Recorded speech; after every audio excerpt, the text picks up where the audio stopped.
मर्दानी जैसी नायिका प्रधान crime thriller franchise का तीसरा भाग आना अपने आप में एक बड़ी उपलब्धि है। हिंदी सिनेमा में जहां अब भी फीमेल लीड एक्शन फिल्मों की संख्या सीमित है, वहां शिवानी शिवाजी रॉय का किरदार एक ब्रांड बन चुका है। रानी मुखर्जी द्वारा निभाया गया यह किरदार पहले दो भागों में न सिर्फ दर्शकों को बांधकर रखने में कामयाब रहा, बल्कि बॉक्स ऑफिस पर भी मजबूत पकड़ बनाने में सफल रहा। पहले दो भागों की सबसे बड़ी ताकत थी उनकी कसावट भरी स्क्रिप्ट, दमदार विलेन और वो इंटेंस टोन जिसमें हर सीन में खतरे और टकराव की भावना मौजूद रहती थी।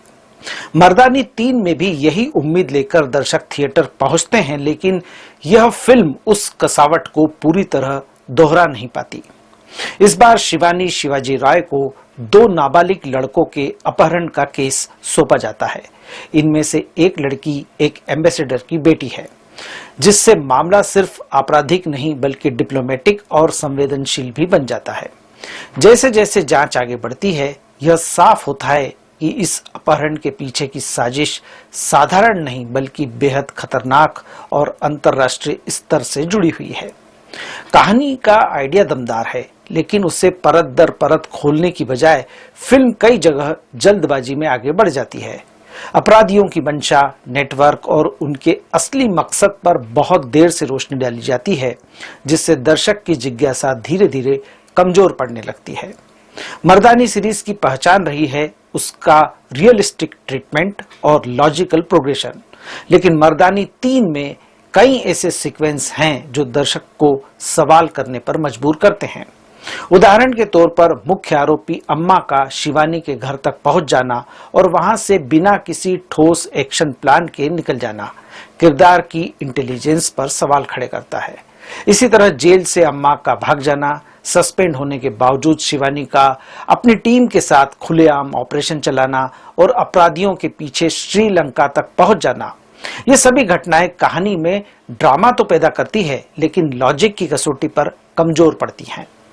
मर्दानी फ्रेंचाइजी की सबसे बड़ी ताकत उसके खलनायक रहे हैं। पहले भाग में ताहिर राज भसीन और दूसरे भाग में विशाल जेठवा जैसे कलाकारों ने ऐसे खतरनाक और शातिर विलेन गढ़े जो पुलिस से हमेशा 2 कदम आगे नजर आते थे। यही वजह थी कि हर टकराव रोमांचक बन जाता था। लेकिन मर्दानी 3 में विलेन का कैरेक्टर उतना प्रभावशाली नहीं बन पाया। ट्रेलर में अम्मा का जो खतरनाक रूप दिखता है, फिल्म में वैसा असर नहीं छोड़ पाता। विलेन का शातिर दिमाग और उसकी रणनीति इस सीरीज की पहचान रही है, लेकिन यहाँ वह धार गायब नजर आती है। निर्देशक अभिराज मीनावाला की पकड़ तकनीकी पक्ष पर जरूर नजर आती है। प्रोडक्शन डिजाइन, सिनेमाटोग्राफी और एडिटिंग फिल्म को विजुअली मजबूत बनाते हैं। कुछ सीक्वेंस में फ्रेमिंग और कैमरा मूवमेंट प्रभावी है। हालांकि स्क्रिप्ट की कमियों को नजरअंदाज करना फिल्म के लिए भारी पड़ता है।